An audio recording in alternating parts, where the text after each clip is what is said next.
Em nome do Pai, e do Filho, e do Espírito Santo. Amém. Evangelho de Jesus Cristo segundo São Mateus. Glória a vós, Senhor. Naquele tempo, Jesus passou no meio de uma plantação num dia de sábado. Seus discípulos tinham fome e começaram a apanhar espigas para comer. Vendo isso, os fariseus disseram: Olha, os teus discípulos estão fazendo o que não é permitido fazer em dia de sábado. Jesus respondeu-lhes: Nunca lestes o que fez Davi, quando ele e seus companheiros tiveram fome? Como entrou na casa de Deus, e todos comeram os pães da oferenda, que nem a ele, nem aos seus companheiros era permitido comer, mas unicamente aos sacerdotes? Ou nunca leste na lei que em dia de sábado, no templo, os sacerdotes violam o sábado sem contrair culpa alguma? Ora, eu vos digo, aqui está quem é maior do que o templo. Se tivesses compreendido o que significa quero a misericórdia e não o sacrifício, não terias condenado os inocentes. De fato, o Filho do Homem é Senhor do sábado. Palavra da salvação. Glória a vós, Senhor. Queridos irmãos, dia 19, sexta-feira, 19 de julho, Evangelho de São Mateus, capítulo 12, versículo de 1 a 8. Já quero pedir a você que faça essa palavra chegar a muitos corações. Compartilhe, se inscreva, divulgue, comente. Tudo isso é muito importante. Meus irmãos, mais uma vez hoje é um embate de Jesus com os fariseus a respeito do dia de sábado. Mas não é só o sábado que está envolvido aqui. O detalhe aqui está na fala de Jesus. Vocês não compreendem o que significa eu quero a misericórdia e não o sacrifício. E aí a gente lembra da palavra do profeta Isaías no capítulo 29, quando o profeta diz: esse povo me honra apenas com os lábios, quando na realidade seu coração está longe de mim. O temor que eles têm a mim é cotidiano e rotineiro, ou seja, é algo para cumprir tabela, é algo para poder bater o ponto, mas aquilo não vem do coração. Jesus então aqui, ele está querendo colocar aquilo que é o mais importante, ou seja, ele está dizendo que aonde há a lei do amor, ela prevalece sobre todas as coisas. O amor, ele está acima de tudo. São João, na sua primeira carta, ele diz isso. Aquele que não ama não conhece a Deus, porque Deus é amor. Aquele que diz amar a Deus, a quem não vê, mas não ama o seu irmão que vê, ele é um mentiroso. Essas palavras são profundas. Ora, o que isso tem a ver com o texto do Evangelho a respeito do embate do dia de sábado?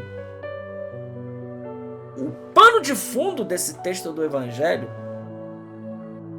ele vai cair na mesma coisa que é a religião de exterioridade que os fariseus praticavam. Se trata disso. A gente pode dar exemplos para entender isso aqui. O que é uma religião de exterioridade e quando nós, na realidade, não estamos preocupados com a caridade. Não estamos preocupados com aquilo que é o mais importante. É como assim, né? Se uma pessoa, a gente organizasse dentro da sua casa, você reunisse a sua família, acendesse lá a sua vela, a imagenzinha de Nossa Senhora e convocasse ali a sua família para rezar o terço junto em família. E naquele momento, batesse alguém na sua porta que tivesse com uma dificuldade muito grande. Uma dificuldade, por exemplo, algo que justifique, né? Uma pessoa que, por exemplo, estivesse passando mal, precisando que você levasse ela para o pronto-socorro. E aí você falasse assim: não, porque agora é a hora do terço, eu não posso sair com você. Agora é a hora do terço. Rezar o terço é algo maravilhoso. É algo que é querido por Deus.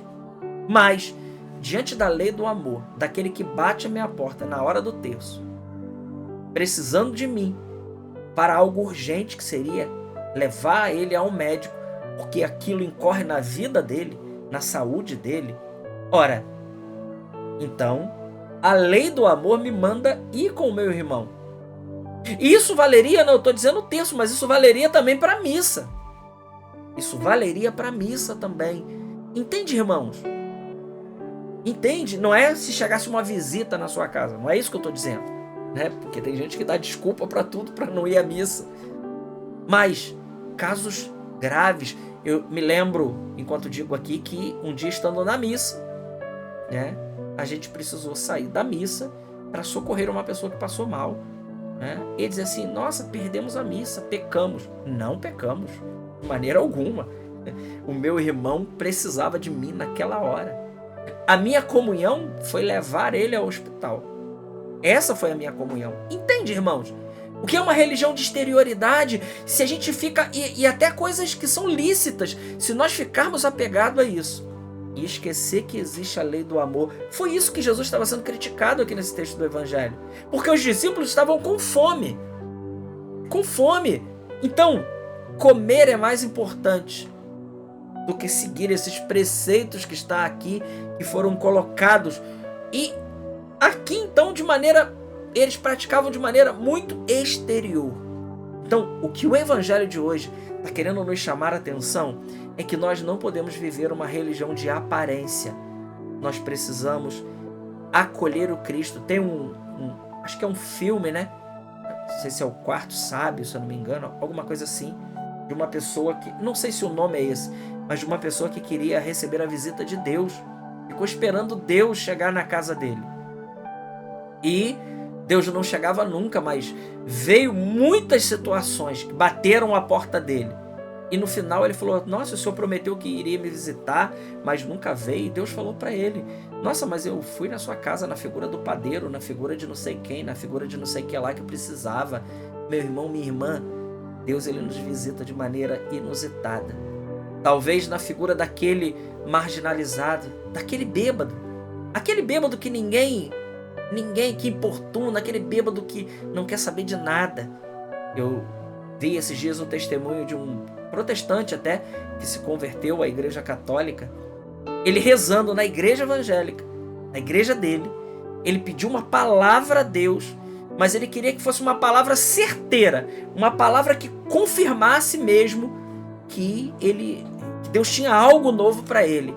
E foi exatamente um morador de rua que do nada brotou, sentou do lado dele e disse tudo aquilo que ele tinha perguntado para Deus. Se ele ouvisse da boca do pastor, né, ele poderia achar porque o pastor conhece um pouco da vida e tal. Não, mas foi alguém que veio de fora e improvável, um drogado, um bêbado, um morador de rua, e veio e começou dizendo para ele: olha, com Deus não se brinca. E a partir daí, o homem despejou tudo nos ouvidos dele, aquilo que ele precisava ouvir. Deus ele nos visita de maneiras diversas. Deus não só nos visita na Eucaristia, não. Deus nos visita no pobre. Padre Pio dizia: aonde está o pobre, está Jesus. Aonde está o pobre e o doente, Jesus está em dobro. Jesus está em dobro. Onde está o pobre e o doente. Então, é aquilo daquela palavra: eu tive fome e não me deste de comer, eu tive frio e não me deste de vestir, eu estava com sede e não me deste de beber, eu era estrangeiro e você não me acolheu, eu estava na prisão e você não foi me visitar. E aí vão perguntar: Senhor, quando é que nós fizemos isso? Todas as vezes que vocês não fizeram isso a um dos meus pequeninos, foi a mim que vocês não fizeste. Irmãos, isso é profundo demais. Isso aqui precisa nos chamar a atenção. Essa palavra precisa nos chamar a atenção para que a gente não caia numa religião de mesmice, numa religião alienada e até fanatizante, em que a gente fica preso a coisas externas da lei e a gente esquece do mais profundo, que é a caridade de Cristo, que precisa arder dentro do nosso coração. Deus abençoe sua vida imensamente. Glória ao Pai, ao Filho e ao Espírito Santo, como era no princípio, agora e sempre. Amém.